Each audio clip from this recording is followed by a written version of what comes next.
अब की ऊख की पैदावार अच्छी न थी, इसीलिए यह डर भी था कि माल न पड़ेगा और जब गुड़ के भाव मिल के चीनी मिलेगी तो गुड़ लेगा ही कौन। सभी ने बयाने ले लिए। होरी को कम से कम 100 रुपए की आशा थी। इतने में एक मामूली गोई आ जाएगी, लेकिन महाजनों का क्या करे। दाता दिन मंगरू दुलारी झिंगुरी सिंह सभी तो प्राण खा रहे थे। अगर वह महाजनों को देने लगेगा तो 100 रुपए सूद भर को भी न होंगे। कोई ऐसी जुगत न सूझती थी कि ऊख के रुपए हाथ में आ जाए और किसी को खबर न हो। जब बैल घर आ जाएंगे तो कोई क्या कर लेगा। गाड़ी लदेगी तो सारा गांव देखेगा ही। तौल पर जो रुपए मिलेंगे वह सबको मालूम हो जाएंगे। संभव है मंगरू और दाता दिन हमारे साथ साथ रहे। इधर रुपए मिले उधर उन्होंने गर्दन पकड़ी। शाम को गिरधर ने पूछा, तुम्हारी ऊख कब तक जाएगी होरी काका। होरी ने झांसा दिया, अभी तो कुछ ठीक नहीं है भाई, तुम कब तक ले जाओगे। गिरधर ने भी झांसा दिया, अभी तो मेरा भी कुछ ठीक नहीं है काका।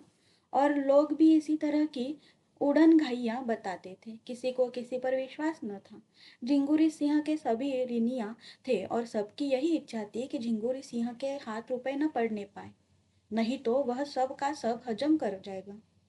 जब दूसरे दिन आसामी फिर रुपए मांगने जाएगा तो नया कागज नया नजराना नई तहरीर। दूसरे दिन शोभा आकर बोला, दादा कोई ऐसा उपाय करो कि झिंगुरी सिंह को हैजा हो जाए, ऐसा गिरे कि फिर न उठे। होरी ने मुस्कुरा कर कहा, क्यों, उसके बाल बच्चे नहीं हैं। उसके बाल बच्चों को देखे कि अपने बाल बच्चों को देखे। वह तो दो दो मेहरियों को आराम से रखता है। यहाँ तो एक को रूखी रोटी भी मयसर नहीं, सारी जमा ले लेगा, एक पैसा भी घर न लाने देगा। मेरी तो हालत और भी खराब है भी। अगर रुपए हाथ से निकल गए तो तबाह हो जाऊंगा। गोई के बिना तो काम न चलेगा। अभी तो 2-3 दिन ऊख ढोते लगेंगे। जो ही सारी ऊख पहुंच जाए जमादार से कहे कि भैया कुछ ले ले, मगर ऊख झटपट तोल दे, दाम पीछे देना। इधर झिंगुरी से कह देंगे अभी रुपए नहीं मिले। होरी ने विचार करके कहा, झिंगुरी सिंह हमसे तुमसे कई गुना चतुर है शोभा। जाकर मुनीम से मिलेगा और उसी से रुपए ले लेगा। हम तुम ताकते रह जाएंगे। जिस खन्ना बाबू का मिल है उन्हीं खन्ना बाबू की महाजनों की जनी कोटी भी है, दोनों एक है। शोभा निराश होकर बोला, न जाने इन महाजनों से कभी गला छूटेगा कि नहीं। होरी बोला, इस जन्म में तो कोई आशा नहीं है भाई। हम राज नहीं चाहते, भोग विलास नहीं चाहते, खाली मोटा झोटा पहनना और मोटा झोटा खाना और मर्जाद के साथ रहना चाहते हैं। वह भी नहीं सधता। शोभा ने धूर्तता के साथ कहा, मैं तो दादा इन सबों को अब की चकमा दूंगा। जमादार को कुछ दे दिलाकर इस बात पर राजी कर लूंगा कि रुपए के लिए हमें खूब दौड़ाए। झिंगुरी कहाँ तक दौड़ेगी। होरी ने हंसकर कहा, यह सब कुछ न होगा भैया। कुशल इसी में है कि झिंगुरी सिंह के हाथ पांव जोड़ो। हम जाल में फंसे हुए हैं, जितना ही फड़फड़ाओगे उतना ही और जकड़ते जाओगे। तुम तो दादा बूढ़ो किसी बातें कर रहे हो। कटघरे में फंसे बैठे रहना तो कायरता है। फंदा और जकड़ जाए बला से, पर गला छुड़ाने के लिए जोर तो लगा ही पड़ेगा। यही तो होगा, झिंगुरी घर द्वार नीलाम कर लेंगे। करा ले नीलाम। मैं तो चाहता हूँ कि हमें कोई रुपए न दे, हमें भूखों मरने दे, लाते खाने दे, एक पैसा भी न उधार न दे। लेकिन पैसा वाले उधार न दे तो सूद कहाँ से पाए। एक हमारे ऊपर दावा करता है तो दूसरा हमें कुछ कम सूद पर रुपए उधार देकर अपने जाल में फंसा लेता है। मैं तो उसी दिन रुपए लेने जाऊंगा जिस दिन झिंगुरी कहीं चला गया हो। होरी का मन भी विचलित हुआ। हाँ यह ठीक है, ऊख तुलवा देंगे, रुपए दाव घात देकर ले जा आएंगे। बस बस यही चाल चलो। दूसरे दिन प्रातःकाल गांव के कई आदमियों ने ऊख काटनी शुरू की। होरी भी अपने खेत में गंडा सा लेकर पहुंचा। उधर से शोभा भी उसकी मदद को आ गया। पुनिया झुनिया धनिया सोना सभी खेत में जा पहुंची। कोई ऊख काटता था, कोई छीलता था, कोई पूले बांधता था। महाजनों ने जो ऊख कटते देखी तो पेट में चूहे दौड़े। एक तरफ से दुलारी दौड़ी, दूसरी तरफ से मंगरू साहा, तीसरी ओर से माता दिन और पटेश्वरी और झुंगरी की पियादे पियादे। दुलारी हाथ पांव में मोटे मोटे चांदी के कड़े पहने, कानों में सोने का झुमका, आंखों में काजल लगाए, बूढ़े यौवन को रंगे रंगाए आकर बोली, पहले मेरे रुपए दे दो, तब भूख काटने दूंगी। मैं जितना गम खाती हूँ उतना ही तुम शेर होते हो। 2 साल से एक धेला सूद नहीं दिया, 50 तो मेरे सूद के होते हैं। होरी ने घिघिया कर कहा, भाभी ऊख काट लेने दो, इसके रुपए मिलते हैं, जो जितना हो सकेगा तुमको भी दूंगा। न गांव छोड़कर भागा जाता हूँ, न इतनी जल्दी मौत ही आई जाती है। खेत में खड़ी ऊख तो रुपए न देगी। दुलारी ने उसके हाथ से गंडा सा छीनकर कहा, नियत इतनी खराब हो गई है तुम लोगों की, तभी तो बरकत नहीं होती। आज 5 साल हुए होरी ने दुलारी से 30 रुपए लिए थे। 3 साल में उसके 100 रुपए हो गए। तब स्टाम्प लिखा गया। 2 साल में उस पर 50 रुपए सूद चढ़ गया था। होरी बोला, सहुआइन, नियत तो कभी खराब नहीं की, और भगवान चाहेंगे तो पाई पाई चुका दूंगा। हाँ, आजकल तंग हो गया हूँ, जो चाहे कह लो। सहुआइन को जाते देर नहीं हुई कि मंगरू साहब पहुंचे। काला रंग, तोन कमर के नीचे लटकती हुई, 2 बड़े बड़े दांत सामने जैसे काट खाने को निकले हुए, सिर पर टोपी, गले में चादर, उम्र अभी 50 से ज्यादा नहीं, पर लाठी के सहारे चलते थे। गठिया का मरज हो गया था, खांसी भी आती थी। लाठी टेक कर खड़े हो गए और होरी को डांट बताई, पहले हमारे रुपए दे दो होरी, ऊप तब ऊप काटो। हमने रुपए उधार दिए थे, खैरात नहीं थे। 3 3 साल हो गए, न सूद न ब्याज। मगर यह न समझना कि तुम मेरे रुपए हजम कर जाओगे। मैं तुम्हारे मुर्दे से भी वसूल कर लूंगा। शोभा मसखरा था, बोला, तब काहे को घबराते हो साहजी, इनके मुर्दे ही से वसूल कर लेना, नहीं तो 1 2 साल के आगे पीछे दोनों ही सरग में पहुंचेंगे। वही भगवान के सामने अपना हिसाब चुका लेना। मंगरू ने शोभा को बहुत बुरा भला कहा, जमा मार, बेईमानी इत्यादि। लेने की बेर तो दुम हिलाते हो, जब देने की बारी आती है तो गुर्राते हो। घर बिकवा लूंगा, बेल बदिए नीलाम करा लूंगा। शोभा ने फिर छेड़ा, अच्छा, ईमान से बताओ साहब, कितने रुपए दिए थे जिसके अब 300 रुपए हो गए हैं? जब तुम साल के साल सूद न दोगे तो आप ही बढ़ेंगे। पहले पहल कितने रुपए दिए थे तुमने? 50 ही तो। कितने दिन हुए यह भी तो देख। 5 6 साल हुए होंगे। 10 साल हो गए पूरे, 11वां जा रहा है। 50 रुपए के 300 रुपए लेते तुम्हें जरा भी शर्म नहीं आती? शर्म कैसी? रुपए दिए हैं कि खैरात मांगते हैं?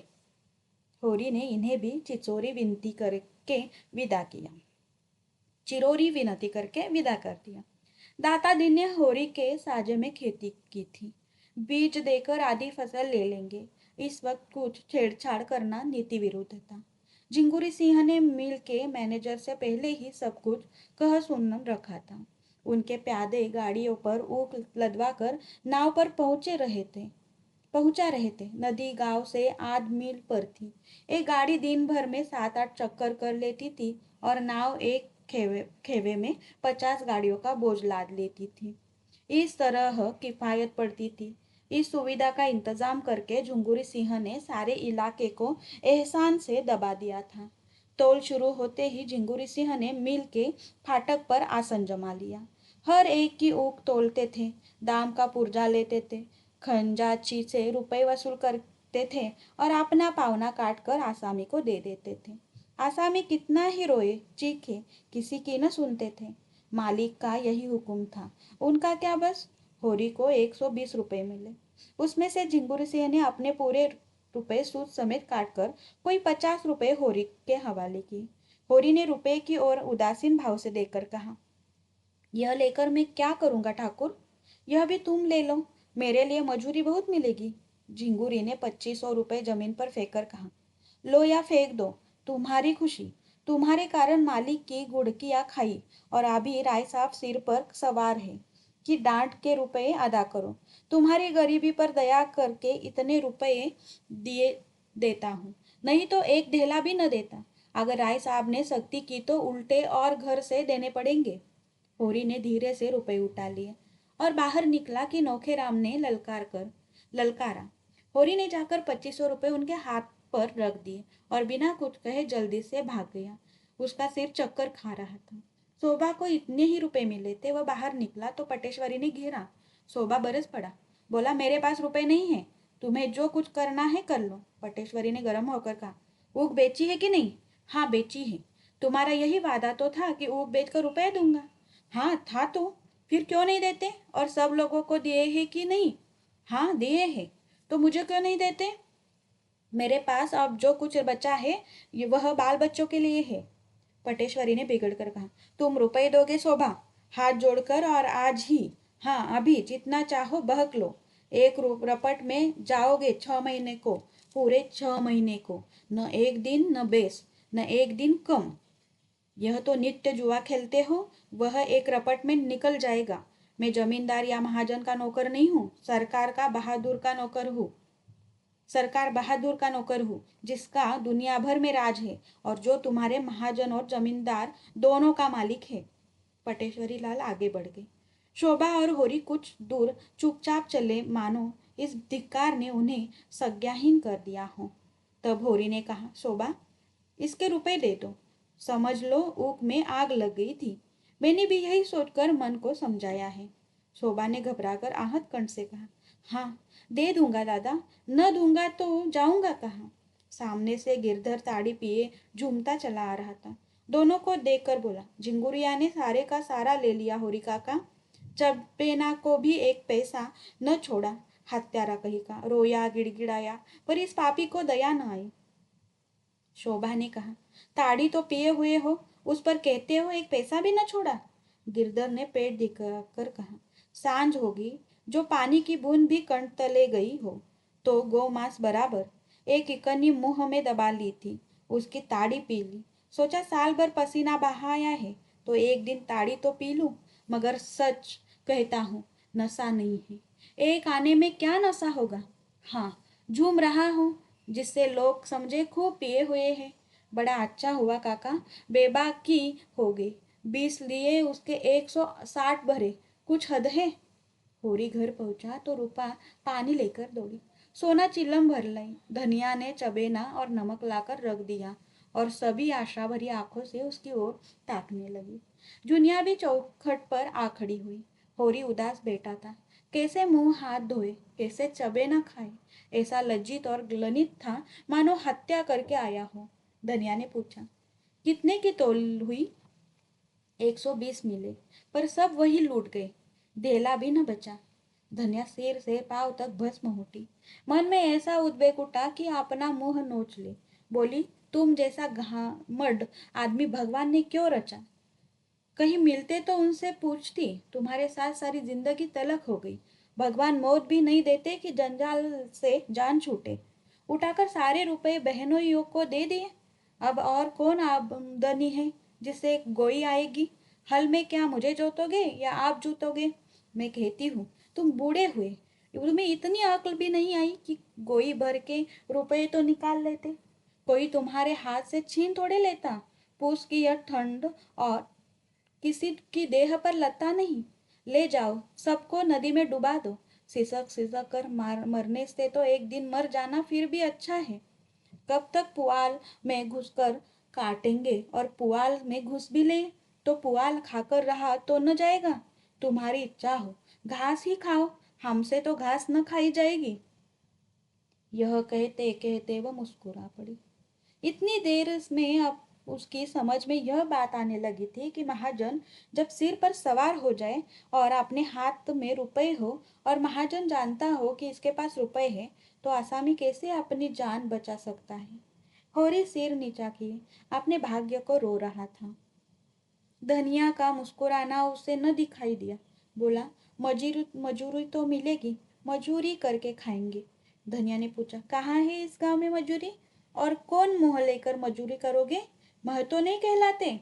होरी ने चिलम के कई कश लगाकर कहा, मजूरी करना कोई पाप नहीं। मजूर बन जाए तो किसान हो जाता है, किसान बिगड़ जाए तो मजूर हो जाता है। मजूरी करना भाग्य में न होता तो यह सब विपद क्यों आती? क्यों गाय मरती? क्यों लड़का नालायक निकल जाता? धनिया ने बहू और बेटियों की ओर देखकर कहा, तुम सब की सब क्यों घेरे खड़ी हो? जाकर अपना अपना काम देखो। वह और है जो हाट बाजार से आते हैं, तो बाल बच्चों के लिए 2-4 पैसे की कोई चीज ले आते हैं। यहाँ तो यह लोभ लग रहा होगा कि रुपए तुड़ाए कैसे, एक कम न हो जाएगा। इसी में इसकी कमाई में बरकत नहीं होती। जो खर्च करते हैं उन्हें मिलता है, जो न खा सके उन्हें रुपए मिले ही क्यों, जमीन में गाड़ने के लिए। होरी ने खिलखिलाकर कहा, कहाँ है वह गाड़ी हुई था? जहाँ रखी है वही होगी। रोना तो यही है कि यह जानते हुए भी पैसे के लिए मरते हो। 4 पैसे की कोई चीज लाकर बच्चों के हाथ पर रख देते तो पानी में न पड़ जाते। झिंगुरे से तुम कह देते कि 1 रुपया मुझे दे दो। नहीं, मैं तुम्हें 1 पैसा न दूंगा, जाकर अदालत में लेना, तो वह जरूर दे देता। होरी लज्जित हो गया। अगर वह झल्ला कर 2500 रुपये नोखेराम को न दे देता तो नोखे क्या कर लेते? बहुत होता बकाया, पर 2-4 आना सूद ले लेते। मगर आप तो चूक हो गई। झुनिया ने भीतर जाकर सोना से कहा, मुझे तो दादा पर बड़ी दया आती है। बेचारे दिन भर के थके मांदे घर आए तो अम्मा कोसने लगी। महाजन गला दबाए था तो क्या करते बेचारे? तो बेल कहाँ से आएंगे? महाजन अपने रुपए चाहता है, उसे तुम्हारे घर के दुकड़ों से क्या मतलब? अम्मा वहां होती तो महाजन को मजा चखा देती, आभागा रोक कर रह जाता। जुनिया ने दिल लगी की, तो यहाँ रुपए की कौन सी कमी है? तुम महाजन से जरा हंसकर बोल दो, देखो 100 रुपए छोड़ देता है कि नहीं। सच कहती हूँ, दादा का सारा दुख दलीदर दूर हो जाए। सोना ने दोनों हाथों से उसका मुंह दबाकर कहा, बस चुप ही रहना, नहीं तो कह देती हूँ अभी जाकर अम्मा से माता दिन की सारी कलई खोल दूँ तो रोने लगो। जूनिया ने पूछा, क्या कह दोगी अम्मा से? कहने को कोई बात भी हो? जब वह किसी बहाने से घर में आ जाते हैं तो क्या कह दूं कि निकल जाओ? फिर मुझसे कुछ ले तो नहीं जाते, कुछ अपना ही दे जाते हैं। सिवा मिट्टी मिट्टी बातों के वह जूनिया से कुछ नहीं पा सकते, और अपनी मिट्टी बातों को महंगे दामों पर बेचना भी मुझे आता है। मैं ऐसी अनाड़ी नहीं हूँ कि किसी के झांसे में आ जाऊं। हाँ, जब जान जाऊंगी कि तुम्हारे भैया ने वहां किसी को रख लिया तब की नहीं चलाती, तब मेरे पर किसी का कोई बंधन न रहेगा।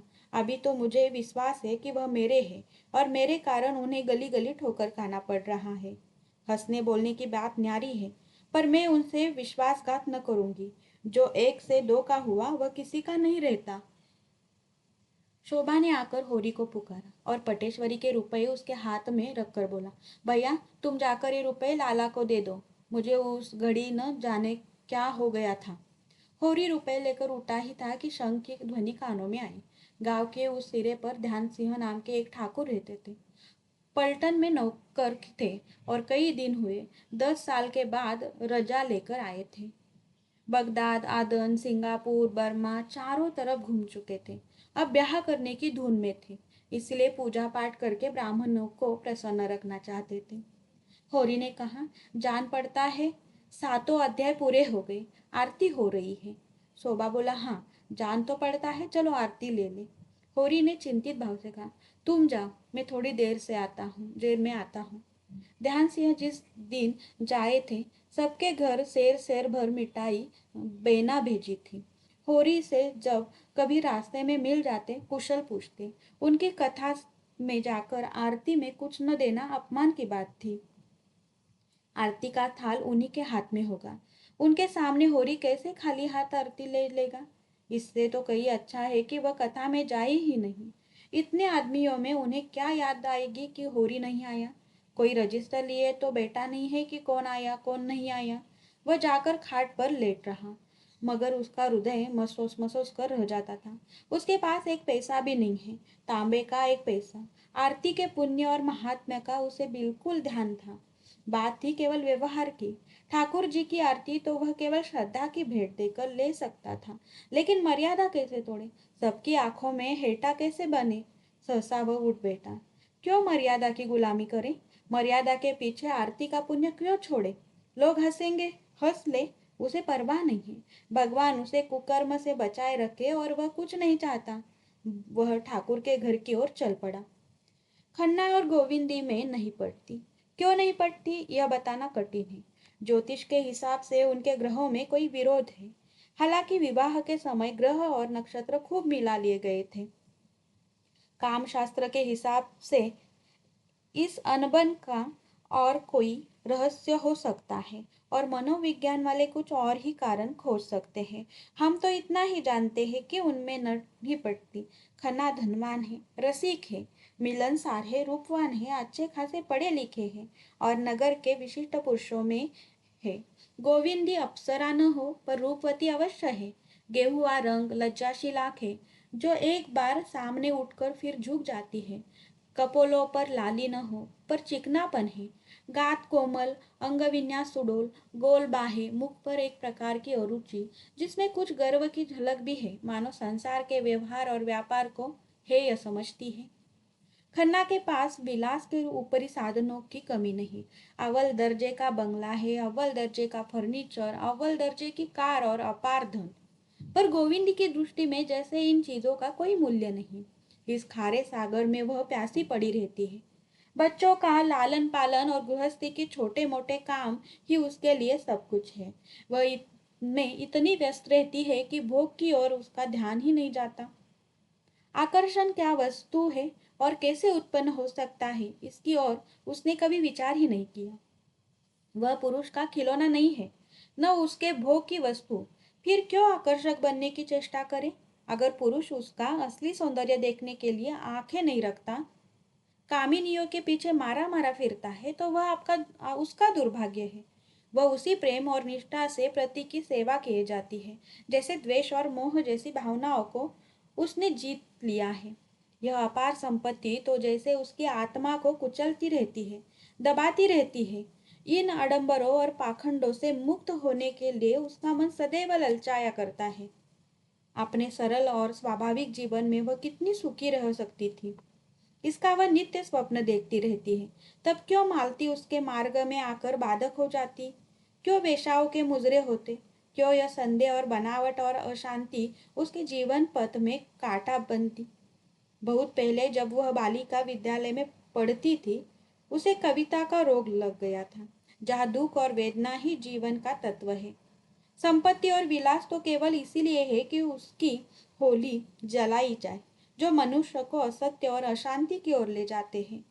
वह अब भी कभी कभी कविता रचती थी, लेकिन सुनाए किसे? उसकी कविता केवल मन की तरंग या भावना की उड़ान न थी। उसके एक एक शब्द में उसके जीवन की व्यथा और उसके आंसुओं की ठंडी जलन भरी होती थी। किसी ऐसे प्रदेश में जहाँ बसने की लालसा, जहाँ वह पाखंडों और वासनाओं से दूर अपनी शांत कुटिया में सरल आनंद का उपभोग करे। खन्ना उसकी कविताएं देखते तो उनका मजाक उड़ाते और कभी कभी फाड़ कर फेंक देते। संपत्ति की यह दीवार दिन दिन ऊंची होती जाती थी और दंपत्ति को एक दूसरे से दूर और पृथक करती जाती थी। खन्ना अपने ग्राहकों के साथ जितना ही मीठा और नम्र था, घर में उतना ही कटु और उद्धड़। अक्सर क्रोध में गोविंदी को अपशब्द कह बैठता। शिष्टता उसके लिए दुनिया को ठगने का एक साधन थी, मन का संस्कार नहीं। ऐसे अवसरों पर गोविंदी अपने एकांत कमरे में जा बैठती और रात की रात तो रोया करती और खन्ना दीवान खाने में मुजरे सुनता या क्लब में जाकर शराबे उड़ाता। लेकिन यह सब कुछ होने पर भी खन्ना उसके सर्वस्व थे।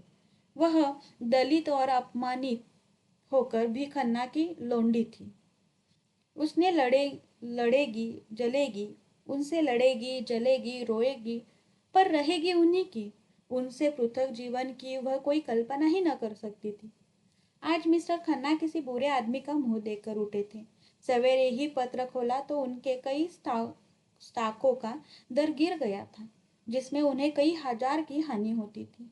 शक्कर मिल के मजदूरों ने हड़ताल कर दी थी और दंगा फसाद करने पर आमादा थे। नफे की आशा से चांदी खरीदी थी, मगर उसका दर आज और भी ज्यादा गिर गया था।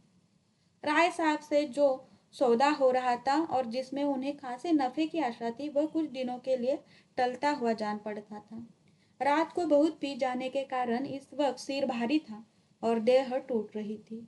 उधर शोफर ने कार के इंजन में कुछ खराबी पैदा हो जाने की बात कही थी और लाहौर में उनके बैंक पर एक दीवानी मुकदमा दायर हो जाने का समाचार भी मिला था। बेटे मन में झुंझला रहे थे कि उसी वक्त गोविंद ने आकर कहा, भीष्म का ज्वर आज भी नहीं उतरा, किसी डॉक्टर को बुला दो।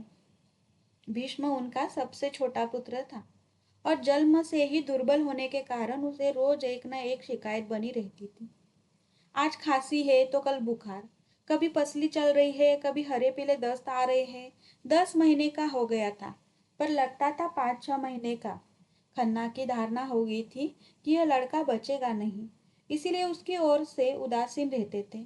पर गोविंदी इसी कारण उसे और सब बच्चों से ज्यादा चाहती थी। खन्ना ने पिता के स्नेह का भाव दिखाते हुए कहा, बच्चों को दवाओं का आदि बना देना ठीक नहीं, और तुम्हें दवा पिलाने का मर्ज है। जरा कुछ हुआ और डॉक्टर बुलाओ। एक रोज देखो, आज तीसरा ही दिन तो है, शायद आज आप उतर जाए।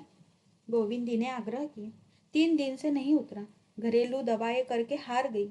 खन्ना ने पूछा, अच्छी बात है, बुला देता हूँ। किसे बुलाओ? बुला लो डॉक्टर नाग को। अच्छी बात है, उन्हीं को बुलाता हूँ। मगर यह समझ लो, नाम हो जाने से ही कोई अच्छा डॉक्टर नहीं हो जाता। नाक फीस चाहे जितनी ले ले, उनकी दवा से किसी को अच्छा होते नहीं देखा। वह तो मरीजों को स्वर्ग भेजने के लिए मशहूर है। जो जिसे चाहो बुला लो। मैंने तो नाक को इसीलिए कहा था कि वह कई बार आ चुके हैं। मिस मालती को क्यों न बुला लूं? फीस भी कम और बच्चों का हाल लेडी डॉक्टर जैसा समझेगी। कोई मर्द डॉक्टर नहीं समझ सकता। गोविंदी ने जलकर कहा, मैं मिस मालती को डॉक्टर नहीं समझती। खन्ना ने भी तेज आंखों से देखकर कहा, तो वह इंग्लैंड घास खोदने गई थी और हजारों आदमियों को आज जीवन दान दे रही है। यह सब कुछ नहीं है? होगा, मुझे उन पर भरोसा नहीं है। वो मर्दों के दिल का इलाज कर ले और किसी की दवा उनके पास नहीं है।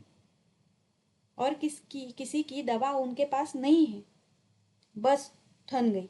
खन्ना गरजने लगे, गोविंदी बरसने लगी।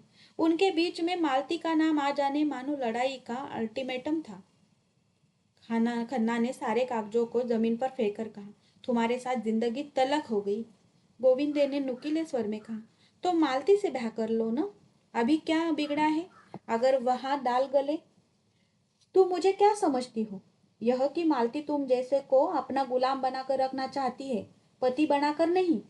तुम्हारे निगाह में तो इतना जलील हूँ, मैं इतना जलील हूँ। और उन्होंने उसके विरुद्ध प्रमाण देना शुरू किया। मालती जितना उनका आदर करती है उतना शायद ही किसी का करती हो। राय साहब और राजा साहब को मुंह तक नहीं लगाती, लेकिन उनमें उनसे एक दिन भी मुलाकात न हो तो शिकायत करती है। गोविंद ने इन प्रमाणों को एक फूंक में उड़ा दिया, इसीलिए कि वह तुम्हें सबसे बड़ा आंखों का अंधा समझती है, दूसरों को इतनी आसानी से बेवकूफ नहीं बना सकती।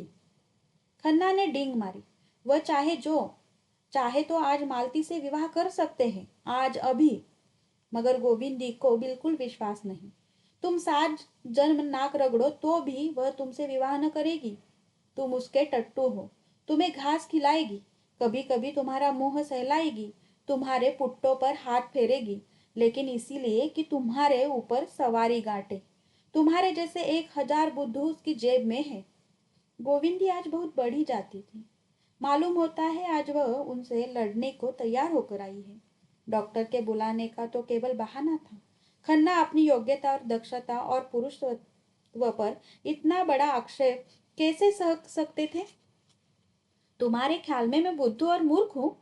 ये हजारों क्यों मेरे द्वार पर नाक रगड़ते हैं? कौन राजा या तालुकेदार है जो मुझे दंडवत नहीं करता? सैकड़ों को उल्लू बनाकर छोड़ दिया। यही तो मालती की विशेषता है कि जो औरों को सीधे उस्तूरे पर मुंडता है, उसे वह उल्टे छुरे से मुंडती है। तुम मालती की चाहे जितनी बुराई करो, तुम इसके पाव की धूल भी नहीं हो। मेरी दृष्टि में वह वेश्याओं से भी गई बीती है, क्योंकि वह पर्दे की आड़ से शिकार खेलती है। दोनों ने अपने अपने अग्निबाण छोड़ दी।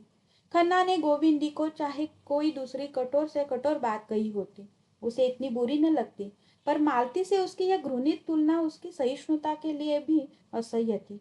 गोविंदी ने भी खन्ना को चाहे जो कुछ कहा होता, वह इतने गर्म न होते, लेकिन मालती का यह अपमान वह नहीं सह सकते। दोनों एक दूसरे के कोमल स्थलों से परिचित थे। दोनों के निशाने ठीक बैठे और दोनों तिलमिला उठे। खन्ना की आंखें लाल हो गई, गोविंदी का मुंह लाल हो गया। खन्ना आवेश में उठे और उसके दोनों कान पकड़कर जोर से एटे और 3 तमाचे लगा दिए। गोविंदी रोती हुई अंदर चली गई। जरा देर में डॉक्टर नाग आए और सिविल सर्जन मिस्टर डॉट आए और भिषगाचार्य नीलकंठ शास्त्री आए। पर गोविंदी बच्चे को लिए अपने कमरे में बैठी रही। किसने क्या कहा, क्या तशखीस की, उसे कुछ मालूम नहीं। जिस विपत्ति की कल्पना वह कर रही थी वह आज उसके सिर पर आ गई। खन्ना ने आज जैसे उसे नाता तोड़ लिया, जैसे उसे घर से खदेड़ कर द्वार बंद कर दिया। जो रूप का बाजार लगाकर बैठती है, जिसकी परछाई भी वह अपने ऊपर पड़ने नहीं देना चाहती, वह उस पर परोक्ष रूप से शासन कर रहे। यह न होगा। खन्ना उसके पति है, उन्हें उसको समझाने बुझाने का अधिकार है। उनकी मार को भी वह शिरोधार्य कर सकती है, पर मालती का शासन असंभव। मगर बच्चे का ज्वर जब तक शांत न हो जाए वह हिल नहीं सकती। आत्माभिमान को भी कर्तव्य के सामने सिर झुकाना पड़ेगा। दूसरे दिन बच्चे का ज्वर उतर गया था। गोविंदी ने एक तांगा मंगवाया और घर से निकली। जहां उसका इतना अनादर है वहां अब वह नहीं रह सकती। आघात इतना कठोर था कि बच्चों का मोह भी टूट गया था। उनके प्रति उसका जो धर्म था उसे वह पूरा कर चुकी है। शेष जो कुछ है वह खन्ना का धर्म है। हाँ, गोद के बालक को वह किसी तरह नहीं छोड़ सकती। वह उसकी जान के साथ है। इस घर से वह केवल अपने प्राण लेकर निकलेगी और कोई चीज उसकी नहीं है। इन्हें यह दावा है कि वह उसका पालन करते हैं। गोविंदी दिखा देगी कि वह उनके आश्रय से निकलकर भी जिंदा रह सकती है। तीनों बच्चे उस समय खेलने गए थे। गोविंदी का मन हुआ एक बार उन्हें प्यार कर ले, मगर वह कहीं भागी तो नहीं जाती। बच्चे को उससे प्रेम होगा तो उसके पास आएंगे, उसके घर में खेलेंगे। वह जब जरूरत समझेगी खुद बच्चों को देख जाया करेगी। केवल खन्ना का आश्रय नहीं लेना चाहती। सांझ हो गई थी। पार्क में खूब रौनक थी। लोग हरी घास पर लेटे हवा का आनंद लुटा रहे थे। गोविंदी हजरतगंज होती हुई चिड़ियाघर की तरफ मुड़ी ही थी कि कार पर मालती और खन्ना सामने से आते हुए दिखाई दिए। उसे मालूम हुआ खन्ना ने उसकी तरफ इशारा करके कुछ कहा और मालती मुस्कुराई। नहीं, शायद यह उसका भ्रम हो। खन्ना मालती से उसकी निंदा नहीं करेंगे, मगर कितनी बेशर्म है। सुना है इसकी अच्छी प्रैक्टिस है, घर की भी संपन्न है, फिर भी यो अपने को बेचती फिरती है। न जाने क्यों ब्याह नहीं कर लेती। लेकिन उसे ब्याह करेगा कौन? नहीं, यह बात नहीं। पुरुषों में ऐसे बहुत से गधे हैं जो उसे पाकर अपने को धन्य मानेंगे। लेकिन मालती खुद तो किसी को पसंद करे और ब्याह में कौन सा सुख रखा हुआ है। बहुत अच्छा करती है जो ब्याह नहीं करती। अभी सब उसके गुलाम हैं, तब वह एक की होकर रह जाएगी। बहुत अच्छा कर रही है। अभी तो यह महाशय भी उसके तलवे चाटते हैं। कहीं इनसे ब्याह कर ले तो उस पर शासन कर लेंगे। मगर इनसे वह क्यों ब्याह करेगी? और अगर समाज में 2-4 ऐसी स्त्रियां बनी रहे तो बहुत अच्छा हो। पुरुषों के कान तो गर्म करती रहे। आज गोविंदी के मन में मालती के प्रति बड़ी सहानुभूति उत्पन्न हुई। वह मालती पर आक्षेप करके उसके साथ अन्याय कर रही है। क्या मेरी दशा को देखकर उसकी आंखें न खुलती होंगी? विवाहित जीवन की दुर्दशा आंखों देखकर अगर वह इस जाल में नहीं फंसती तो क्या बुरा करती है। चिड़ियाघर में चारों तरफ सन्नाटा छाया हुआ था। गोविंदी ने तांगा रोक दिया और बच्चे को लिए हरी धूप की तरफ चली। मगर 2 ही 3 कदम चली थी कि चप्पल पानी में डूब गए। अभी थोड़ी देर पहले लॉन सींचा गया था और घास के नीचे पानी बह रहा था। उस उतावली में उसने पीछे न फिरकर एक कदम और आगे रखा तो पाँव कीचड़ में सन गए। उसने पाँव की ओर देखा। अब यहाँ पाँव धोने के लिए पानी कहाँ से मिलेगा? उसकी सारी मनोव्यथा लुप्त हो गई। पाँव धोकर साफ करने की नई चिंता हुई। उसकी विचारधारा रुक गई। जब तक पाँव साफ न हो जाए वह कुछ नहीं सोच सकती। सहसा उसे एक लंबा पाइप घास में छिपा नजर आया, जिसमें से पानी बह रहा था। उसने जाकर पाँव धोए, चप्पल धोए, हाथ मुंह धोया, थोड़ा सा पानी चुल्लू में लेकर पिया और पाइप के उस पर पार सूखी जमीन पर जा बैठी।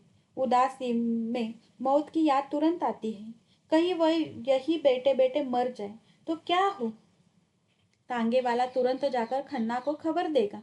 खन्ना सुनते ही खिल उठेंगे। लेकिन दुनिया को दिखाने के लिए आंखों पर रुमाल रख लेंगे। बच्चों के लिए खिलौने और तमाशे माँ से प्यारे हैं। यह है जिस उसका जीवन, जिसके लिए कोई 4 बूंद आंसू बहाने वाला भी नहीं। तब उसे वह दिन याद आया जब उसकी सास जीती थी और खन्ना उड़न छू न हुए थे। तब उसे सास का बात बात पर बिगड़ना बुरा लगता था। आज उसे सास के उस क्रोध में स्नेह का रस घुला हुआ जान पड़ रहा था। तब वह सास से रूठ जाती थी और सास उसे दुलार कर मनाती थी। आज वह महीनों रूठी पड़ी रहे, किसे परवाह है। एकाएक उसका मन उड़कर माता के चरणों में जा पहुंचा। हाय, आज अम्मा होती तो क्या उसकी यह दुर्दशा होती। उसके पास और कुछ न था। स्नेह भरी गोद तो थी, प्रेम भरा आंचल तो था, जिसमें मुंह डालकर वह रो लेती। लेकिन नहीं, वह रोएगी नहीं। उस देवी को स्वर्ग में दुखी न बनाएगी। मेरे लिए वह जो कुछ ज्यादा से ज्यादा कर सकती थी वह कर गई। मेरे कर्मों की सातिन होना उनके वश की बात न थी। और वह क्यों रोए? वह अब किसी के अधीन नहीं है। वह अपने गुजर भर को कमा सकती है। वह कल ही गांधी आश्रम से चीजें लेकर बेचना शुरू कर देगी। शर्म किस बात की? यही तो होगा। लोग उंगली दिखाकर कहेंगे वह जा रही है खन्ना की बीवी। लेकिन इस शहर में रहूं ही क्यों? किसी दूसरे शहर में क्यों न चली जाऊं, जहां मुझे कोई जानता ही न हो। 10-20 रुपए कमा लेना ऐसा क्या मुश्किल है। अपने पसीने की कमाई तो खाऊंगी, फिर तो कोई मुझ पर रोब न जमाएगा। यह महाशय इसीलिए तो इतना मिजाज करते हैं कि वह मेरा पालन करते हैं। मैं अब खुद अपना पालन करूंगी। सहसा उसने मेहता को अपनी तरफ आते देखा। उसे उलझन हुई। इस वक्त वह संपूर्ण एकांत चाहती थी। किसी से बोलने की इच्छा न थी। मगर यहाँ भी एक महाशय आ ही गए। उस पर बच्चा रोने लगा। मेहता ने समीप आकर विस्मय से पूछा, आप इस वक्त कहाँ कैसे आ गई? वक्त यहाँ कैसे आ गई? गोविंदी ने बालक को चुप कराते हुए कहा, उसी तरह जैसे आप आ गए। मेहता ने मुस्कुराकर कहा, मेरी बात न चलाइए। धोबी का कुत्ता न घर का न घाट का। लाइए, मैं बच्चे को चुप करा दूं। आपने यह कला कब सीखी? अभ्यास करना चाहता हूँ। इसके परीक्षा जो होगी। अच्छा, परीक्षा के दिन करीब आ गए। यह तो मेरी तैयारी पर है। जब तैयार हो जाऊंगा बैठ जाऊंगा। छोटी छोटी उपाधियों के लिए हम पढ़ पढ़ कर आंखें फोड़ लिया करते हैं। यह तो जीवन व्यापार की परीक्षा है। अच्छी बात है, मैं भी देखूंगी आप किस ग्रेड में पास होते हैं। यह कहते हुए उसने बच्चे को उनकी गोद में दे दिया। उन्होंने बच्चों को कई बार उछाला, वो तो वह चुप हो गया। बालकों की तरह डींग मारकर बोले, देखा, आपने कैसा मंत्र के जोर से चुप कर दिया। अब मैं भी कहीं से एक बच्चा लाऊंगा। गोविंदी ने विनोद किया, बच्चा ही लाइएगा या उसकी माँ भी? मेहता ने निराश से सिर हिलाकर कहा, ऐसी औरत तो कहीं मिलती ही नहीं। क्यों, मिस मालती नहीं है? सुंदरी, शिक्षिता, गुणवती, मनोहारिणी। और आप क्या चाहते हैं? मिस मालती में वह एक बात नहीं है जो मैं अपनी स्त्री में देखना चाहता हूँ। गोविंदी ने इस कुत्सा का आनंद लेते हुए कहा, उसमें क्या बुराई है? सुनो, भोरे तो हमेशा घेरे रहते हैं। मैंने सुना है आजकल पुरुषों को ऐसी ही औरतें पसंद आती है। मेहता ने बच्चे के हाथों से अपने मूछों की रक्षा करते हुए कहा, मेरी स्त्री कुछ और ही ढंग की होगी। वह ऐसी होगी जिसकी मैं पूजा कर सकूंगा। गोविंद ने अपनी हंसी न रोक सकी। तो आप स्त्री नहीं कोई प्रतिमा चाहते हैं? स्त्री तो ऐसी शायद ही कहीं मिले। जी नहीं, ऐसी एक देवी इसी शहर में है। सच, मैं भी उसके दर्शन करती और उसी तरह बनने की चेष्टा करती। आप उसे खूब जानती है। यह एक लखपति की पत्नी है, पर विलास को तुच्छ समझती है। जो उपेक्षा और अनादर सहकर भी अपने कर्तव्य से विचलित नहीं होती। जो मातृत्व को वेदी पर अपने को बलिदान करती है, जिसके लिए त्याग ही सबसे बड़ा अधिकार है और जो इस योग्य है कि उसकी प्रतिमा बनाकर पूजी जाए। गोविंदी के हृदय में आनंद का कंपन हुआ। समझ कर भी न समझने का अभिनय करते हुए बोले, ऐसी स्त्री की आप तारीफ करते हैं? मेरी समझ में तो वह दया के योग्य है। मेहता ने आश्चर्य से कहा, दया की योग्य? आप उसका अपमान करती है। वह आदर्श नारी है और जो आदर्श नारी हो सकती है वह ही आदर्श पत्नी भी हो सकती है। लेकिन वह आदर्श इस युग के लिए नहीं है। वह आदर्श सनातन है और अमर है। मनुष्य उसे विकृत करके अपना सर्वनाश कर रहा है। गोविंदी का अंतकरण खिला जा रहा था। ऐसी फुरेरियां वहां कभी न उठी थी। जितने आदमियों से उसका परिचय था उसमें मेहता का स्थान सबसे ऊंचा था। उनके मुख से यह प्रोत्साहन पाकर वह मतवाली हुई जा रही थी। उसी नशे में बोली, तो चलिए मुझे उनके दर्शन करा दीजिए। मेहता ने बालक के कपोलों में मुंह छिपाकर कहा, वह तो यही बैठी हुई है। कहाँ? मैं तो नहीं देख रही हूँ। मैं उसी देवी से बोल रहा हूँ। गोविंदी ने जोर से कहा मारा। आपने आज मुझे बनाने की ठान ली क्यों? मेहता ने श्रद्धानत होकर कहा, देवी जी, आप मेरे साथ अन्याय कर रही हैं और मुझसे ज्यादा आपने साथ। संसार में ऐसे बहुत कम प्राणी हैं जिनके प्रति मेरे मन में श्रद्धा हो। उन्हीं में एक आप है। आपका धैर्य और त्याग और शील और प्रेम अनुपम है। मैं अपने जीवन में सबसे बड़े सुख की जो कल्पना कर सकता हूँ वह आप जैसी किसी देवी के चरणों की सेवा है। जिस नारीत्व को मैं आदर्श मानता हूँ आप उसकी सजीव प्रतिमा है। गोविंदी की आंखों से आनंद के आंसू निकल पड़े। इस श्रद्धा कवच को धारण धारण करके वह किस विपत्ति का सामना न करेगी। उसके रोम रोम में जैसे मृदु संगीत की ध्वनि निकल पड़ी। उसने अपने रमणीयत्व का उल्लास मन में दबाकर कहा, आप दार्शनिक क्यों हुए मेहता जी? आपको तो कवि होना चाहिए था। मेहता सरलता से हंसकर बोले, क्या आप समझती हैं बिना दार्शनिक हुए ही कोई कवि हो सकता है? दर्शन तो केवल बीच की मंजिल है। तो अभी आप कवित्व के रास्ते में हैं। लेकिन आप यह भी जानते हैं कवि को संसार में कभी सुख नहीं मिलता। जिसे संसार दुख कहता है वही कवि के लिए सुख है। धन और ऐश्वर्य, रूप और बल, विद्या और बुद्धि, ये विभूतियां संसार को चाहे कितना ही मोहित कर ले, कवि के लिए यहाँ जरा भी आकर्षण नहीं है। उसके मोद और आकर्षण की वस्तु तो बुझी हुई आशाएं और मिटी हुई स्मृतियां और टूटे हुए हृदय के आंसू हैं। जिस दिन इन विभूतियों में उनका प्रेम न रहेगा उस दिन वह कवि न रहेगा। दर्शन जीवन के इन रहस्यों से केवल विनोद करता है। कवि उनमें लय हो जाता है। मैंने आपकी दो चार कविताएं पढ़ी है और उनमें जितनी पुलक, जितना कंपन, जितनी मधुर व्यथा, जितना रुलाने वाला उन्माद पाया है वह मैं ही जानता हूँ। प्रकृति ने हमारे साथ कितना बड़ा अन्याय किया है कि आप जैसी कोई दूसरी देवी नहीं बनाई। गोविंद ने हसरत भरे स्वर में कहा, नहीं मेहता जी, यह आपका भ्रम है। ऐसी नारियां यहाँ आपको गली गली में मिलेगी और मैं तो उन सब से गई बीती हूँ। जो स्त्री अपने पुरुष को प्रसन्न न रख सके, अपने को उनके मन की न बना सके, वह भी कोई स्त्री है? मैं तो कभी कभी सोचती हूँ कि मालती से यह कला सीखूं। जहाँ मैं असफल हूँ वहाँ वह सफल है। मैं अपनों को भी अपना नहीं बना सकती, वह दूसरों को भी अपना बना लेती है। क्या वह उसके लिए श्रेय की बात नहीं? मेहता ने मुंह बनाकर कहा, शराब अगर लोगों को पागल कर देती है तो इसीलिए उसे क्या पानी से अच्छा समझा जाए, जो प्यास बुझाता है, जिलाता है और शांत करता है?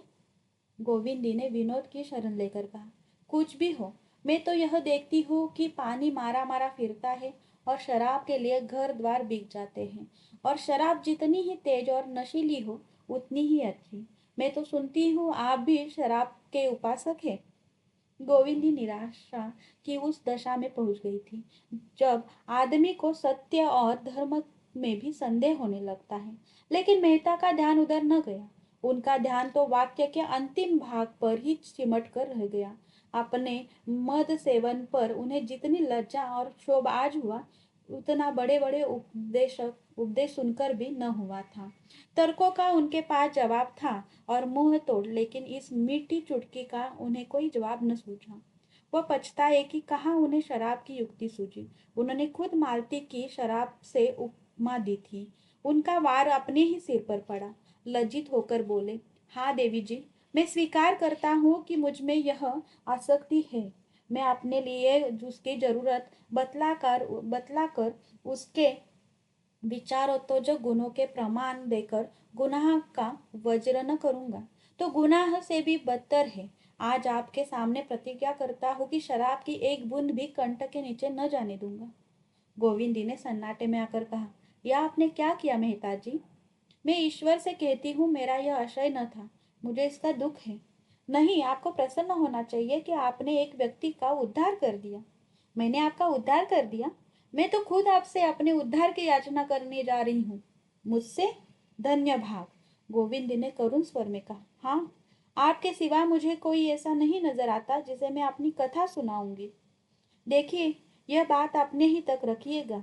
हालांकि आपको यह याद दिलाने की जरूरत नहीं। मुझे अब अपना जीवन असह्य हो गया है। मुझसे अब तक जितनी तपस्या हो सकी मैंने की, लेकिन अब नहीं सहा जाता।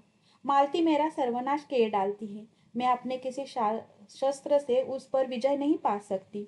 आपका उस पर प्रभाव है। वह जितना आपका आदर करती है शायद और किसी मर्द का नहीं करती। अगर आप किसी तरह मुझे उसके पंजे से छुड़ा दें तो मैं जन्म भर आपकी ऋणी रहूंगी। उसके हाथों में मेरा सौभाग्य लूटा जा रहा है। आप अगर मेरी रक्षा कर सकते हैं तो कीजिए। मैं आज घर से यह इरादा करके चली थी कि फिर लौटकर न जाऊंगी। मैंने बड़ा जोर मारा कि मोह के सारे बंधनों को तोड़कर फेंक दूं, लेकिन औरत का हृदय बड़ा दुर्बल है मेहता जी। वह उसका प्राण है। जीवन रहते मोह को तोड़ना उसके लिए असंभव है। मैंने आज तक अपनी व्यथा अपने मन में रखी, लेकिन आज मैं आपसे आंचल फैलाकर भिक्षा मांगती हूँ। मालती से मेरा उद्धार कीजिए। मैं इस मायावीन के हाथों मिटी जा रही हूँ। उसका स्वर आंसुओं में डूब गया। वह फुटक फूट फूट कर रोने लगी।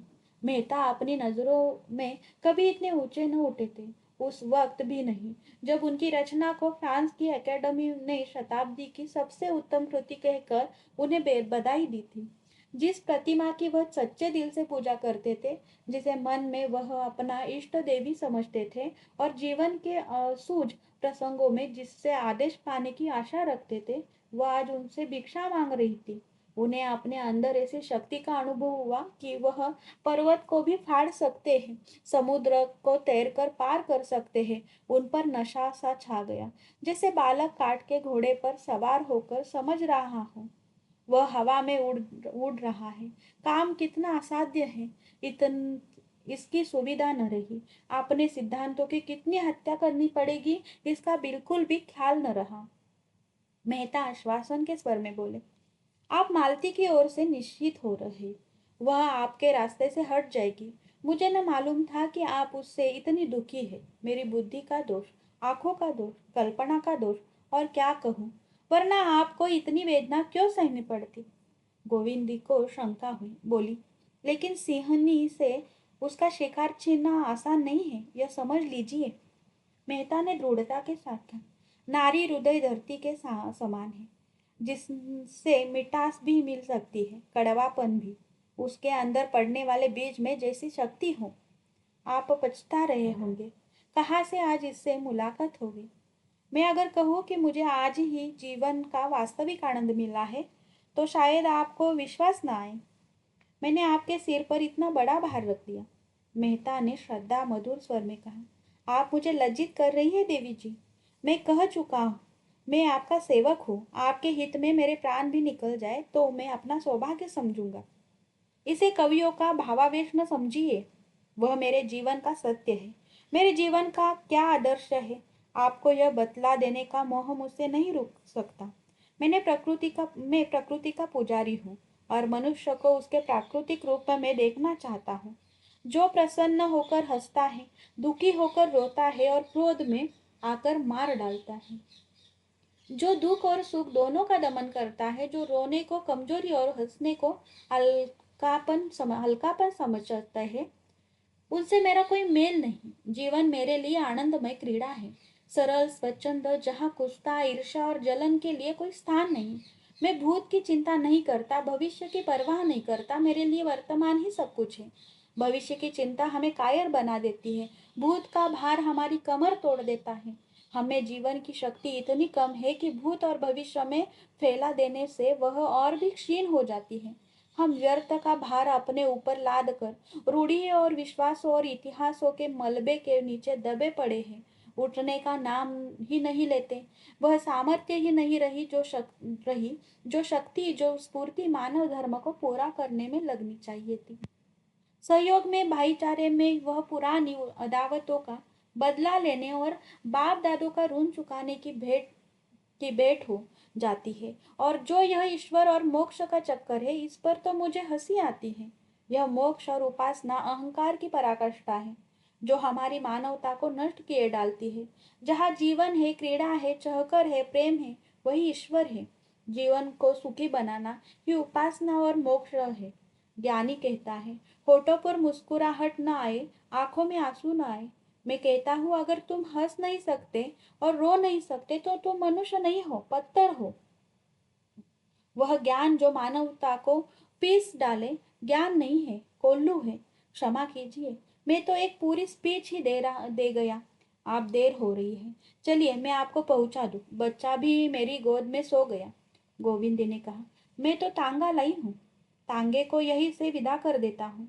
मेहता तांगे के पैसे चुका कर लौटे तो गोविंद ने कहा, लेकिन आप मुझे कहाँ ले जाएंगे? मेहता ने चौंक कर पूछा। क्यों, आपके घर पहुंचा दूंगा। वह मेरा घर नहीं है मेहता जी। और क्या मिस्टर खन्ना का घर है? यह भी क्या पूछने की बात है। अब वह घर मेरा नहीं रहा। जहाँ अपमान और अधिक धिक्कार मिले, उसे मैं अपना घर नहीं कह सकती, न समझ सकती हूँ।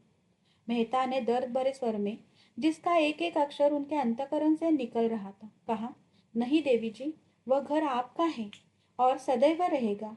उस घर की अपने ने सृष्टि की है, उसके प्राणियों की सृष्टि की है। प्राण जैसे देह का संचालन करता है, उसी तरह आपने उसका संचालन किया है।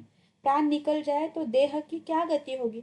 मातृत्व महान गौरव का पद है देवी जी, और गौरव के पद में कहाँ अपमान और धिक्कार और तिरस्कार नहीं मिला। माता का काम जीवन दान देना है। जिसके हाथों में इतनी अतुल शक्ति है, उसे इसकी क्या परवाह है कि कौन उससे रूठता है, कौन बिगड़ता है।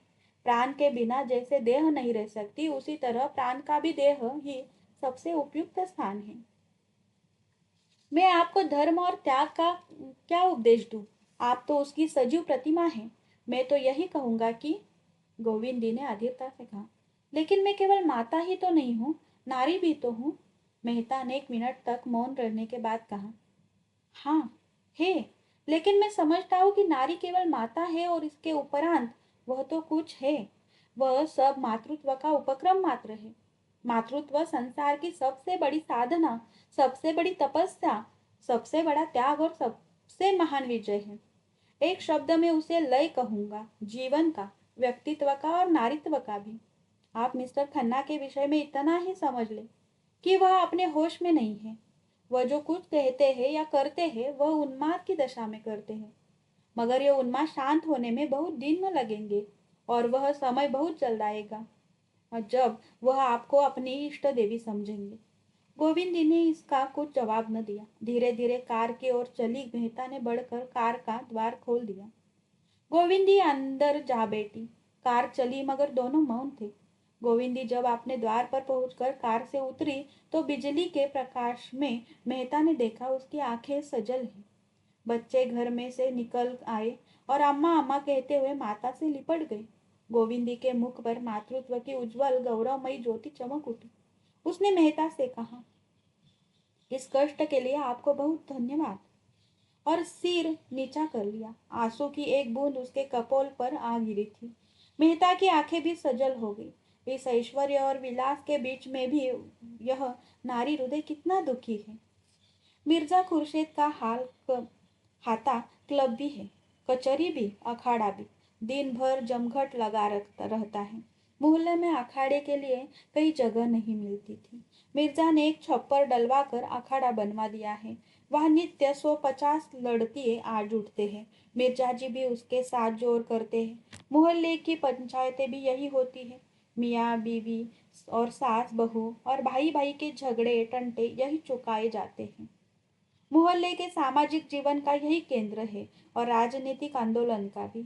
यहाँ आए दिन सभाएं होती रहती है। यही स्वयंसेवक टिकते हैं, यही उनके प्रोग्राम बनते हैं, यही से नगर का राजनीतिक संचालन होता है। पिछले जलसे में मालती नगर कांग्रेस कमेटी की सभानेत्री चुन ली गई है। तब से इस स्थान की रौनक और भी बढ़ गई है। गोबर को यहाँ रहते साल भर हो गया। अब वह सीधा साधा ग्रामीण युवक नहीं है। उसने बहुत कुछ दुनिया देख ली और संसार का रंग ढंग भी कुछ कुछ समझने लगा है। मूल में वह अब भी देहाती है। पैसे को दांत से पकड़ता है, स्वार्थ को कभी नहीं छोड़ता और परिश्रम से जी नहीं चुराता। न कभी हिम्मत हारता है, लेकिन शहर की हवा उसे भी लग गई है। उसने पहले महीने में तो केवल मजूरी की और आधा पेट खाकर थोड़े से रुपए बचा लिए। फिर वह कचालू और मटर और दही बड़े के खोचे लगाने लगा। इधर ज्यादा लाभ देखा तो नौकरी छोड़ दी। गोबर ने गर्मियों में शरबत और बर्फ की दुकान भी खोल दी। लेन देन में खरा था, इसीलिए उसकी साख जम गई। जाड़े आए तो उसने शरबत की दुकान उठा दी और गर्म चाय पिलाने लगा। अब उसकी रोजाना आमदनी 2.5-3 रुपए से कम नहीं है। उसने अंग्रेजी फैशन के बाल कटवा लिए हैं। महीने धोती और पंप शू पहनता है। एक लाल ऊनी चादर खरीद ली और 5 सिगरेट का शौकीन हो गया है। सभाओं में आने जाने से उसे कुछ कुछ राजनीतिक ज्ञान भी हो चला है। राष्ट्र और वर्ग का अर्थ समझने लगा है। सामाजिक रूढ़ियों की प्रतिष्ठा और लोक निंदा का भय अब उसमें बहुत कम रह गया है। आए दिन की पंचायतों ने उसे निसंकोच बना दिया है। जिस बात के पीछे वह यहाँ घर से दूर मुंह छिपाए पड़ा हुआ है, उसी तरह की बल्कि उससे भी कहीं निंदास्पद बातें यहाँ नित्य हुआ करती है। और कोई भागता नहीं, फिर वही क्यों इतना डरे और मुंह चुराए। इतने दिनों में उसने एक पैसा भी घर नहीं भेजा।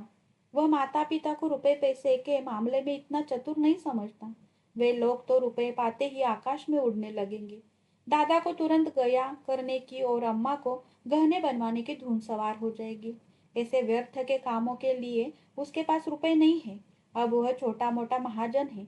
पड़ोसों के एक्के वालों, गाड़ी वालों और धोबियों को सूद पर रुपए उधार देता है। इस 10-11 महीने में ही उसने अपनी मेहनत और किफायत और पुरुषार्थ से अपना स्थान बना लिया है और अब दुनिया को यही लाकर रखने की बात सोच रहा है। तीसरे पहर का समय है। वह सड़क के नल पर नहा कर आया है और शाम के लिए आलू उबाल रहा है कि मिर्जा खुर्शीद आकर द्वार पर खड़े हो गए। गोबर अब उनका नौकर नहीं है, पर आदब उसी तरह करता है और उनके लिए जान देने को तैयार रहता है। द्वार पर जाकर पूछा, क्या हुक्म है सरकार? मिर्जा ने खड़े खड़े कहा, तुम्हारे पास कुछ रुपए हो तो दे दो। आज 3 दिन से बोतल खाली पड़ी है। जी बहुत बेचैन हो रहा है। गोबर ने इसके पहले भी 2-3 बार मिर्जा जी को रुपए दिए थे, पर अब तक वसूल न सका था। तकाजा करते डरता था और मिर्जा जी रुपए लेकर देना न जानते थे। उनके हाथ में रुपए टिकते ही न थे। इधर आए उधर गायब। यह तो न कह सका मैं रुपए न दूंगा, या मेरे पास रुपए नहीं है। शराब की निंदा करने लगा। आप इसे छोड़ क्यों नहीं देते सरकार? क्या इसके पीने से कुछ फायदा होता है? मिर्जा जी ने कोठरी के अंदर आकर खाट पर बैठते हुए कहा, तुम समझते हो मैं छोड़ना नहीं चाहता और शौक से पीता हूँ। मैं इसके बगैर जिंदा नहीं रह सकता। तुम अपने रुपए के लिए न डरो, मैं एक एक कौड़ी अदा कर दूंगा। गोबर अविचलित रहा। मैं सच कहता हूँ मालिक, मेरे पास इस समय रुपए होते तो आपसे इनकार करता। 2 रुपए भी नहीं दे सकते? इस समय तो नहीं है। मेरी अंगूठी गिरो रख लो। गोबर का मन ललचा उठा, मगर बात कैसे बदले? बोला, यह आप क्या कहते हो मालिक? रुपए होते तो आपको दे देता। अंगूठी की कौन बात थी? मिर्जा ने अपने स्वर में बड़ा दीन आग्रह भरकर कहा, मैं फिर तुमसे कभी न मांगूंगा। गोबर, मुझसे खड़ा नहीं हुआ जा रहा है। इस शराब की बदौलत मैंने लाखों की हैसियत बिगाड़ दी और भिखारी हो गया। अब मुझे भी जिद पड़ गई है कि चाहे भीख ही मांगनी पड़े, उसे छोड़ूंगा नहीं। जब गोबर ने अब की बार इनकार किया तो मिर्जा साहब निराश होकर चले गए। शहर में उनके हजारों मिलने वाले थे। कितने ही उनकी बदौलत बन गए थे। कितनों की कितनों की ही गाढ़े समय पर मदद की थी, पर ऐसों से वह मिलना भी न पसंद करते थे। उन्हें ऐसे हजारों लटके मालूम थे जिनसे वह समय समय पर रुपयों के ढेर लगा देते थे, पर पैसे की उसकी निगाह में कोई कद्र न थी। उनके हाथ में रुपए जैसे काटते थे, किसी न किसी बहाने उड़ाकर ही उनका चित्त शांत होता था। गोबर आलू छीलने लगा। साल भर के अंदर ही वह इतना काया हो गया था और पैसा जोड़ने में इतना कुशल कि आश्चर्य होता था। जिस कोठरी में रहता था वह मिर्जा साहब ने दी है। इस कोठरी और बरामदे का किराया बड़ी आसानी से 5 रुपया मिल सकता है। गोबर लगभग साल भर से उसमें रहता है, लेकिन मिर्जा ने कभी किराया न मांगा, न उसने दिया। उन्हें शायद ख्याल भी न था कि इस कोठरी का कुछ किराया भी मिल सकता है। थोड़ी देर में एक अक्के वाला रुपए मांगने आया। अलादीन नाम था। सिर घुटा हुआ, खिचड़ी खिचड़ी दाढ़ी। उसकी लड़की विदा हो रही थी। 5 रुपए की उसे जरूरत थी। गोबर ने उसे 1 आना रुपया सूद पर दे दिया। अलादीन ने धन्यवाद देते हुए कहा, भैया अब बाल बच्चों को बुला लो, कब तक हाथ से ठोकते रहोगे। गोबर ने शहर के खर्च का रोना रोया। थोड़ी आमदनी में गृहस्थी कैसे चलेगी। अलादीन बीड़ी जलाता हुआ बोला, खर्च अल्लाह देगा भैया, सोचो कितना आराम मिलेगा। मैं तो कहता हूँ जितना तुम अकेले खर्च करते हो उसी में गृहस्थी चल जाएगी। औरत के हाथ में बड़ी बरकत होती है। खुदा कसम जब मैं अकेला यहाँ रहता था तो चाहे कितना ही कमाओ, खा पीकर सब बराबर, बीड़ी तंबाकू को भी पैसा न रहता। उस पर हैरानी, थके मांदे आओ तो घोड़े को खिलाओ और टहलाओ, फिर नानबाई की दुकान पर दौड़ो, नाक में दम आ गया। अब से घरवाली आ गई है, उसी कमाई में उसकी रोटियां भी निकल आती है और आराम भी मिलता है। आखिर आदमी आराम के लिए ही कमाता है। जब जान खपाकर भी आराम न मिले तो जिंदगी ही गारत हो गई। मैं तो कहता हूँ तुम्हारी कमाई बढ़ जाएगी भैया। जितनी देर में आलू और मटर उबालते हो उतनी देर में 2-4 प्याले चाय बेच लोगे। अब चाय 12 मास चलती है। रात को लौटोगे तो घरवाली पाव दबाएगी, सारी थकान मिट जाएगी। यह बात गोबर के मन में बैठ गई। जी उचट हो गया। अब तो वह चुनिया को लाकर ही रहेगा। आलू चूल्हे पर चढ़े रह गए और उसने घर चलने की तैयारी कर दी। मगर याद आया कि होली आ रही है, इसीलिए होली का सामान भी लेता चले। कृपण लोगों में उत्सव पर दिल खोलकर खर्च करने की जो एक प्रवृत्ति होती है वह उसमें भी सजग हो गई। आखिर इसी दिन के लिए तो कौड़ी कौड़ी जोड़ रहा था। वह माँ बहनों और जुनिया सबके लिए एक एक जोड़ी साड़ी ले जाएगा। होरी के लिए एक धोती और एक चादर, सोना के लिए तेल की शीशी ले जाएगा और एक जोड़ा चप्पल, रूपा के लिए एक जापानी गुड़िया और जुनिया के लिए एक पिटारी जिसमें तेल, सिंदूर और आईना होगा। बच्चे के लिए टॉप और फ्रॉक जो बाजार में बनाया मिलता है। उसने रुपए निकाले और बाजार चला। दोपहर तक सारी चीजें आ गई, बिस्तर भी बंधा गया। मोहल्ले वालों को खबर हो गई गोबर घर जा रहा है। कई मर्द औरतें उसे विदा करने आए। गोबर ने उन्हें अपना घर सौंपते हुए कहा, तुम ही लोगों पर छोड़े जाता हूँ, भगवान ने चाहा तो होली के दूसरे दिन लौटूंगा। एक युवती ने मुस्कुराकर कहा, मेहरिया को बिना लिए न आना, नहीं तो घर में न घुसने पाओगे। दूसरी प्रौढ़ा ने शिक्षा दी, हाँ और क्या, बहुत दिनों तक चूल्हा फूके चुके ठिकाने से रोटी तो मिलेगी। गोबर ने सबको राम राम किया। हिंदू भी थे, मुसलमान भी थे, सभी में मित्र भाव था। सब एक दूसरे के दुख दर्द के साथी थे। रोजा रखने वाले रोजा रखते थे, एकादशी रखने वाले एकादशी, कभी कभी विनोद भाव से एक दूसरे पर चींटे भी उड़ा लेते थे। गोबर अलादीन की नमाज को उठा उठा बेटी कहता। अलादीन पीपल के नीचे स्थापित सैकड़ों छोटे बड़े लिंगों को बटखरे बनाता, लेकिन सांप्रदायिक द्वेष का नाम भी न था। गोबर घर जा रहा है, सब उसे हंसी खुशी विदा करना चाहते हैं। इतने में भूरे एकाब लेकर आ गया। अभी दिन भर का धावा मारकर आया था।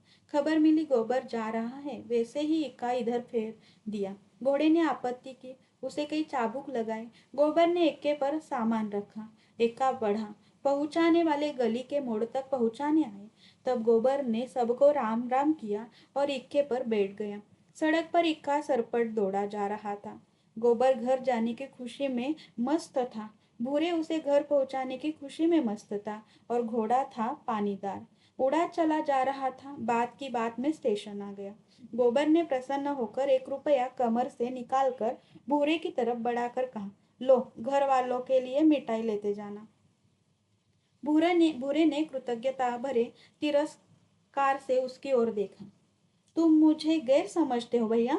एक दिन जरा इक्के पर बैठ गए तो मैं तुमसे इनाम लूंगा। जहाँ तुम्हारा पसीना गिरे वहां खून गिराने को तैयार हूँ। इतना छोटा दिल नहीं पाया है, और ले भी लूँ तो घरवाली मुझे जीता न छोड़ेगी। गोबर ने फिर कुछ न कहा। लज्जित होकर अपना असबाब उतारा और टिकट लेने चल दिया।